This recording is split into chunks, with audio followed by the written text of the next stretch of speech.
नमस्कार दोस्तों। इस वीडियो में हम लोग चर्चा करेंगे कि अनुसंधान करते समय शोध समस्या का रिसर्च प्रॉब्लम का चयन कैसे किया जाए अथवा रिसर्च प्रॉब्लम को कैसे पहचाना जाए, क्योंकि आप लोग सब जानते हैं कि किसी शोध के लिए सर्वप्रथम जो आवश्यक चीज़ होती है वो है कोई समस्या जिस पर आप शोध करना चाहते हैं या जिसकी तह तक आप जाना चाहते हैं या जिसके विषय में जानकारियाँ आप प्राप्त करना चाहते हैं। बिना शोध समस्या के किसी भी शोध को नहीं किया जा सकता। क्यों? इसलिए क्योंकि जब आपके सामने या समक्ष कोई समस्या ही नहीं होगी तो समाधान के लिए आप प्रयास कैसे करेंगे। तो सीधा सा शोध समस्या का शोध से उसी तरह संबंध है जिस तरह डॉक्टर का किसी बीमारी से।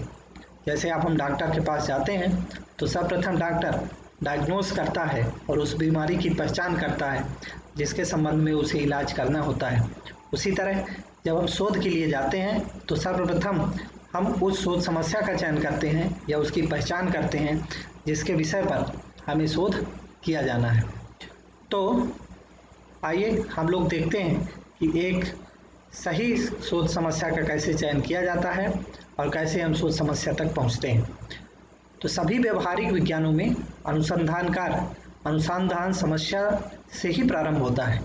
ये निश्चित ही बात है, क्योंकि सर्वप्रथम हमें उन्हीं समस्याओं का चयन करना होता है जिनके संबंध में हम शोध करना चाहते हैं। समस्या से तात्पर्य ऐसे प्रस्ताव से है जिसका हम हल ढूंढना चाहते हैं, अर्थात यह कि जिस विषय पर हम शोध के परिणाम में पहुंचना चाहते हैं, अर्थात हम शोध के पश्चात किस परिणाम को सामने प्रस्तुत करना चाहते हैं, वह समस्या पर आधारित होता है, जिसके लिए ना तो हमारे पास आज की तिथि पे कोई हाजिर जवाब है या जवाब पहले से ही प्राप्त है या कोई तैयार उत्तर होता है और ना ही कोई उसका सफल उत्तर आज तक मिला है। अगर ऐसा है कि किसी भी प्रश्न का जो आपके मन में उठा है और आप उस पर शोध करना चाहते हैं और उस विषय पर अगर पहले से ही कोई उत्तर प्राप्त है या उस विषय पर पहले ही किसी शोधार्थी द्वारा कोई उत्तर सुझाया गया है या उसका परिणाम स्थापित है या समक्ष है, तो निश्चित तौर पर वह शोध समस्या नहीं हो सकती, क्योंकि उसके संबंध में पहले ही हल प्रस्तुत किया जा चुका है। समस्या वह होती है जिसका हल ना हो। बिना हल की समस्या पर ही शोध किया जाना चाहिए। जिसका सफल उत्तर है उस पर शोध करना समय की बर्बादी के अतिरिक्त कुछ भी नहीं होगा। जबकि दूसरे के अनुसार समस्या भ्रम को साफ करने के लिए, अस्पष्टता को दूर करने के लिए, परेशानियों पर विजय पाने के लिए और उन चीज़ों के बारे में है जो तथा ऐसे प्रत्यावर्तित होंगी जो मध्य अंतर को कम करती हैं और एक समस्या के रूप में निरूपित होती हैं। कहने का तात्पर्य यह कि एक समस्या ऐसी भी स्थापित की जा सकती है जो कि किसी शोध के या शोध अंतरालों के मध्य अंतर को स्पष्ट करती हूँ।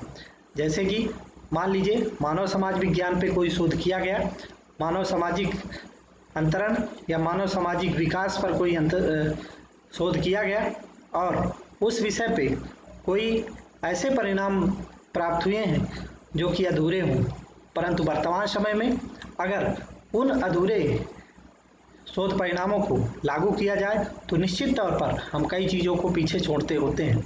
अतः पिछले शोध और वर्तमान शोध के बीच में जो अंतर है वह भी एक समस्या के रूप में हमारे सामने आता है। जैसे विकास में कमी, विकास के सोपानों में कमी या उनके मध्य परिणामों में विभिन्नता, यह भी एक समस्या के रूप में हमारे सामने आ सकती है।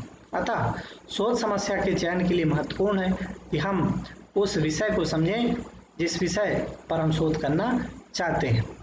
तो शोध समस्या अनुसंधान प्रक्रिया में सबसे प्रमुख एवं प्रथम चरण होता है। अनुसंधान समस्या के चुनाव और उसको परिभाषित करना महत्वपूर्ण है। इसलिए अनुसंधानकर्ता का पहला कर्तव्य है कि वह शोध समस्या पर विचार करे और उसको इस रूप से प्रस्तुत करे कि जिस पर अनुसंधान कार्य किया जा सके। यहाँ अनुसंधानकर्ता को बड़ी ही सावधानी, सतर्कता और धैर्य रखने की आवश्यकता होती है। कहने का तात्पर्य यह है कि जिस समस्या के विषय पे अनुसंधानकर्ता या रिसर्चर शोध करना चाहता है उससे बड़े ही धैर्य के साथ समस्या का चयन किया जाना चाहिए।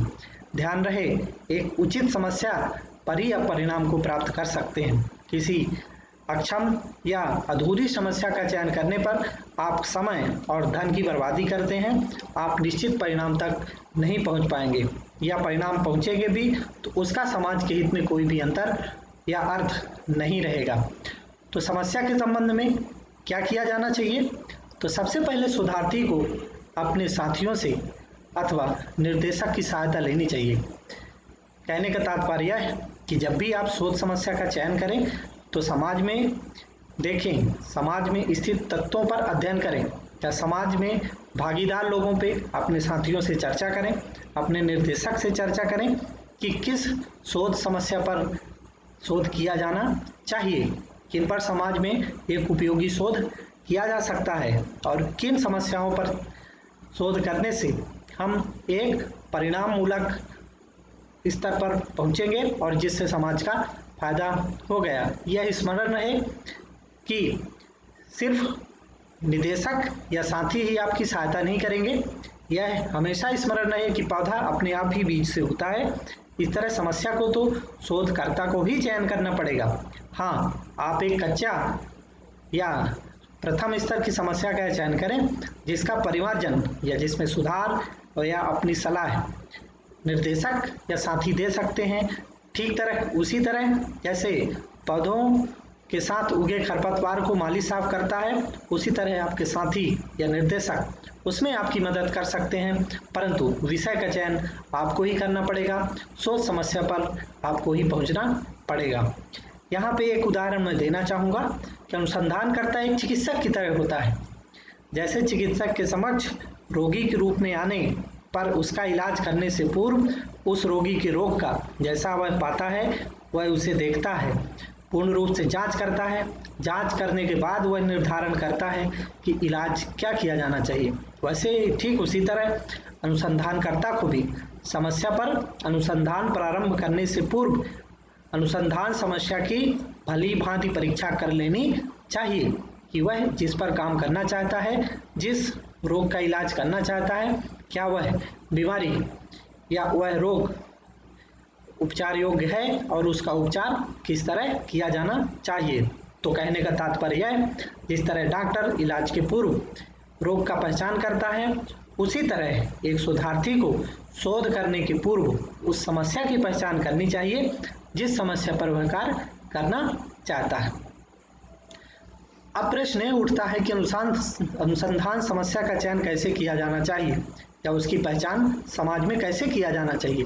तो सर्वप्रथम तो मैं ये सलाह दूंगा कि आपको एक क्रियात्मक समस्या का चयन किया जाना चाहिए जो समाज उपयोगी हो या जिससे आप समाज के हित में ला सकते हो, चाहे वो विषय कुछ भी हो। चाहे आप विज्ञान शाखा से हैं तो आपको ध्यान रखना चाहिए कि समाज उपयोगी शोध पर आपको प्रयास करने चाहिए। जैसे इस समय कोविड-19 का प्रभाव है, तो निश्चित तौर पर एक शोधार्थी को उसके प्रभावों पर, उसके उपचारों पर, अगर वह विज्ञान शाखा से है तो यहाँ पे अगर वह शोध करता है तो निश्चित तौर पर समाज के लिए, मानवता के लिए लाभकारी होगा। और अगर आप समाजशास्त्री हैं या सामाजिक विषयों से संबंध रखते हैं तो निश्चित तौर पे आपके इसके प्रभावों पर, मनोवैज्ञानिक प्रभावों पर या आपको सामाजिक दशाओं पर प्रयास किया जाना चाहिए या शोध किया जाना चाहिए। यह एक सुझाव के रूप में लिया जा सकता है। सामान्यतः अनुसंधान समस्या को एक प्रश्नात्मक रूप से चयन किया जाता है। उदाहरण के लिए जैसे हमने कुछ उदाहरण दिए हैं कि क्या भारत के अल्पसंख्यक समुदाय के व्यक्तियों को आरक्षण समाज के अन्य सामाजिक, शैक्षणिक एवं आर्थिक रूप से कमजोर व्यक्तियों की भांति होना चाहिए।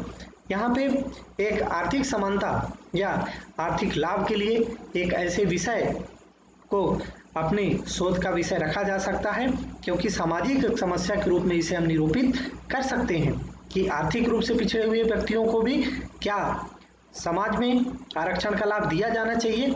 यह एक समस्या के रूप में हमारे सामने आ सकता है। द्वितीयतः अगर हम बात करें तो ये भी हमारे समस्या के रूप में हम निरूपित कर सकते हैं कि क्या भारत के अल्पसंख्यक समुदाय के अंदर पाए जाने वाले सामाजिक, शैक्षणिक एवं आर्थिक रूप से कमजोर व्यक्तियों को उसी प्रकार आरक्षण उपलब्ध होना चाहिए जैसे बहुसंख्यक समुदाय के सामाजिक, शैक्षणिक एवं आर्थिक रूप से कमजोर व्यक्तियों को प्राप्त होता है। तो यहाँ पे हम यह देखते हैं कि हमारी समस्या एक समुदाय विशेष को या समुदाय के मध्य उन कमजोरियों को इंगित करने के लिए होता है या उन पर शोध करने के लिए किया जाता है जहाँ पे हमें आवश्यकता होती है। आरक्षण से लेकर या मृत्युदंड से लेकर, जैसे क्या भारत में मृत्युदंड का विकल्प सश्रम आजीवन कारावास उचित होना चाहिए अथवा नहीं, ये एक समस्या के रूप में हमें इंगित किया जा सकता है। तो एक आधार यह है कि समस्या का चयन हमेशा समाज से होना चाहिए, सामाजिक सरोकारों से होना चाहिए और उनके उपचारों से होना चाहिए। अर्थात जहाँ पे हम कार्य करते हैं यह समस्या हमें अपने कार्यस्थल पर मिल सकती है, यह समस्या हमारे समाज पे मिल सकती है, पारिवारिक संरचनाओं पे मिल सकती है, न्यायिक पद्धतियों पे मिल सकती है, चिकित्सा जगत पे मिल सकती है, मनोविज्ञान के क्षेत्र पे मिल सकती है और प्रशासनिक क्षेत्र में मिल सकती है, राजनीतिक क्षमता एवं अक्षमताओं में भी प्राप्त हो सकती है, चाहे वो कार्यपालिका हो या न्यायपालिका हो। हर जगह हम अगर ऐसा देखते हैं जो कि समाज के लिए हितकर है या समाज के लिए एक प्रश्न के रूप में हमारे सामने निरूपित होता है, उसे हम समस्या के चयन के रूप में स्वीकार कर सकते हैं और उस पर शोध भी कर सकते हैं। अब प्रश्न यह है कि शोध समस्या क्यों महत्वपूर्ण है। यह एक अच्छा प्रश्न है जहाँ पे हर एक शोधार्थी को यह पूछा जाना चाहिए। आपका विषय भले ही कितना भी दिलचस्प हो या आपके पास कहने के लिए बहुत कुछ है, लेकिन यह अकादमिक शोध के लिए पर्याप्त मजबूत आधार नहीं होता, क्योंकि किसी विषय पर आपके द्वारा कही गई बातें एक महज किताब बन के न रह जाए या एक महज आपका स्टेटमेंट या किसी ऐसे आंकड़ों का समूह बन के न रह जाए जो या तो पूर्व में प्रतिपादित है या जिन्हें आप बाद में प्रतिपादित कर रहे हैं। इसके लिए आवश्यकता यह है कि आप उस पर कार्य करें जो कि समाज के लिए या व्यक्तियों के हित में काम आए। तो यहाँ पे आवश्यक होता है कि आप एक अच्छी तरह से परिभाषित अनुसंधान समस्या के बिना आप कार्य न करें। आप अगर ऐसा करते हैं तो हो सकता है आपके अनुसंधान का जो परिणाम हो महज एक दिखावा हो या एक किताब मात्र रह जाए या आपके लिए सिर्फ डिग्री के काम में आए अथवा केवल और केवल वह एक लाक्षणिक रूप से आपके लिए साबित हो। अतः आवश्यक है कि आप उसे समस्या को परिभाषित करिए और ऐसी समस्या का चयन करिए जो कि समाज और आपके लिए लाभदायक हो।